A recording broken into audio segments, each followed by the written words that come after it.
రేపు ఢిల్లీ వెళ్లనున్నారు ముఖ్యమంత్రి రేవంత్ రెడ్డి. టూర్లో ఏఐసీసీ పెద్దలతో భేటీ, మంత్రివర్గ విస్తరణపై చర్చించనున్నట్లు తెలుస్తోంది. సమగ్ర కుటుంబ సర్వే లాస్ట్ స్టేజ్కు చేరుకుందని, డేటా ఎంట్రీ కీలకమన్నారు డిప్యూటీ సీఎం భట్టి విక్రమార్క. ఎలాంటి మిస్టేక్స్ కు ఛాన్స్ ఇవ్వొద్దని ఆఫీసర్లను ఆదేశించారు. ఇక కులగణనతో బీసీలకు న్యాయం జరుగుతుందన్నారు. రైతులు పండించిన ప్రతి గింజ కొంటామని హామీ ఇచ్చారు మంత్రులు.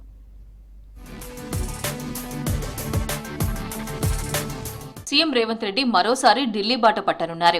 రేపు హస్తినకు వెళ్లనున్న సీఎం కాంగ్రెస్ హైకమాండ్ తో సమావేశం కానున్నారు. రాష్ట్రంలో అధికారం చేపట్టి ఏడాది పూర్తి కావస్తున్న సందర్భంగా డిసెంబర్ 9న నిర్వహించే ప్రజాపాలన విజయోత్సవాలకు పార్టీ పెద్దలను ఆహ్వానించనున్నారు. తెలంగాణ తల్లి విగ్రహ ఆవిష్కరణకు ఢిల్లీ పెద్దలను ప్రత్యేకంగా పిలవనున్నారు. అలాగే డిసెంబర్ 7లోగా మంత్రివర్గ విస్తరణతో పాటు కార్పొరేట్ పదవుల భర్తీపైన కసరత్తు చేస్తారని తెలుస్తోంది.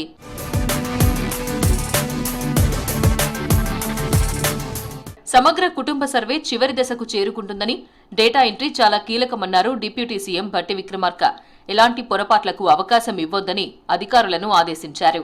జార్ఖండ్ రాజధాని రాంచీ నుంచి సమగ్ర కుటుంబ సర్వే వీడియో కాన్ఫరెన్స్ లో పాల్గొన్న భట్టి ఉన్నతాధికారులు, జిల్లా కలెక్టర్లకు పలు సూచనలు చేశారు.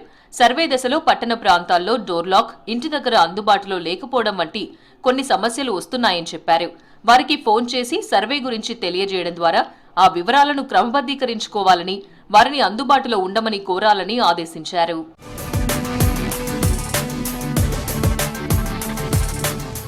కొన్ని వసతి గృహాల్లో, రెసిడెన్షియల్ పాఠశాలల్లో ఫుడ్ పాయిజన్ కేసులు నమోదవుతున్నాయన్నారు భట్టి విక్రమార్క. పాఠశాలల్లో ఆహారం అపరిశుభ్రతపై ప్రధానంగా సీఎం రేవంత్ రెడ్డి దృష్టికి, కేబినెట్ దృష్టికి వచ్చిందని, అధికారులు చర్యలు తీసుకోవాలని సూచించారు. ఫుడ్ పాయిజన్, అపరిశుభ్రత లాంటి అంశాలకు తావు లేకుండా కార్యాచరణ ప్రణాళిక రూపొందించేందుకు సంబంధిత అధికారులతో ప్రత్యేక సమావేశం నిర్వహిస్తామని చెప్పారు భట్టి.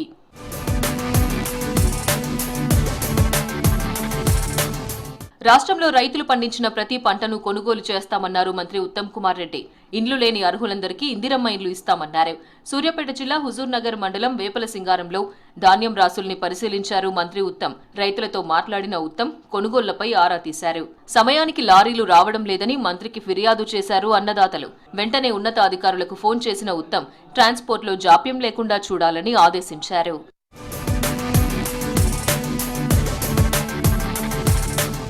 హుజూర్ నగర్ సెగ్మెంట్ లో బిజీగా పర్యటించారు మంత్రి ఉత్తమ్ కుమార్ రెడ్డి. చింతలపాలెం, మఠంపల్లి మండలంలో పర్యటించిన ఆయన పలు అభివృద్ధి కార్యక్రమాలకు శంకుస్థాపన చేశారు. చింతలపాలెం మండల కేంద్రంలో తహసీల్దార్, ఎంపీడీఓ, పోలీస్ స్టేషన్ కొత్త భవనాలకు శంకుస్థాపన చేశారు. అక్కడి నుంచి కిష్ణాపురంలో ప్రియా సిమెంట్ ఫ్యాక్టరీ నుంచి కిష్ణాపురంలో వెళ్లు రోడ్డు పనులకు శంకుస్థాపన చేశారు. అక్కడి నుంచి మఠంపల్లి నుంచి హుజూర్ నగర్ వెళ్లే ప్రధాన రహదారి నిర్మాణ పనులకు శంకుస్థాపన చేశారు. హుజూర్ నగర్ పట్టణంలో జరిగే ప్రజాపాలన, ప్రజా విజయోత్సవ సభలో మంత్రి ఉత్తమ్ కుమార్ రెడ్డి పాల్గొన్నారు. నివసించే గ్రామాలు, R&R సెంటర్లు, మీ రోడ్లు, మన మంచినీళ్లు, లిఫ్ట్లు ఏ స్థాయికి వచ్చినా ఒక్కసారి ఆలోచన చేద్దాం. అదేవిధంగా ఆ రోజు మల్లారెడ్డిగూడెంలో భూముల రేట్లు ఎట్లుండనో మరి ఈ రోజు ఏ స్థాయిలో ఉందో ఒకసారి ఆలోచన చేయండి. బీసీలు అన్ని రంగాల్లో అభివృద్ధి చెందాలంటే కులాల వారీగా ఐక్యంగా ఉండాలన్నారు మంత్రి పొన్నం ప్రభాకర్. సమగ్ర కుటుంబ సర్వేలో ప్రతి ఒక్కరూ పాల్గొనాలని చెప్పారు. కులగణనతో ఆర్థిక, సామాజిక, విద్యాపరంగా అభివృద్ధి జరుగుతుందని చెప్పారు.